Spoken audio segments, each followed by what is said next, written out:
29/6/2024 ఉదయం 8 గంటల సమయంలో Chodavaram sub inspector of police D Sekharam గారికి రాబడినటువంటి సమాచారం మేరకు మధ్యవర్తులతో కలిసి గంజాయి అక్రమ రవాణా అవుతుంది, వాహనంలో వస్తున్న పాడేరు వైపు నుంచి వస్తున్న వాహనంలో వస్తుందని తెలిసిన సమాచారం మేరకు పోలీస్ స్టేషన్ దగ్గరలో ఉన్నటువంటి పెట్రోల్ బంక్ దగ్గర వెహికల్ చెకింగ్ చేయడం జరిగింది.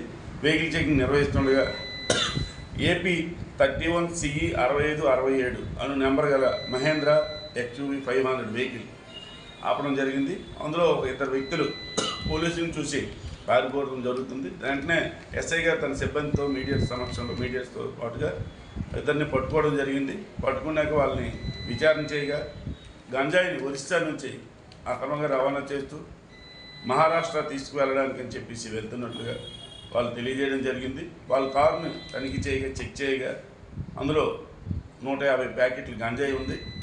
ఒక ప్యాకెట్ 2 కేజీలు గంజాయి ఉంది. మొత్తం 300 కేజీలు గంజాయి, అలాగే మహేంద్ర XUV 500 కారుని ఇచ్చేయడం జరిగింది. వాళ్ళ పేర్లు వివరాలు అడుగుగా అతని పేరు అనంత పాంగి, ఒరిస్సా కోరాపుట్కి చెందిన వ్యక్తిగా తెలియజేశాడు. అలాగే రెండో వ్యక్తి కిముడు నిరంజన్, ఆయన కూడా కోరాపుట్ డిస్ట్రిక్ట్కి చెందిన వ్యక్తిగా తెలియజేయడం జరిగింది. వీళ్ళిద్దరు కూడా మహారాష్ట్రకి చెందినటువంటి దయానంద్ అనే ఒక వ్యక్తికి ఈ వాహనంలో మెటీరియల్ తీసుకెళ్ళి అప్పచెప్పడానికి అని చెప్పేసి ఒరిస్సా నుంచి వస్తూ చోడవరం పోలీస్ స్టేషన్ వద్ద ఉన్నటువంటి పెట్రోల్ బంక్ వద్ద పోలీసులకి దొరికిపోవడం జరిగింది. దీని కాస్ట్ సుమారు 1 కేజీ 5,000 చొప్పున మొత్తం 300 కేజీలు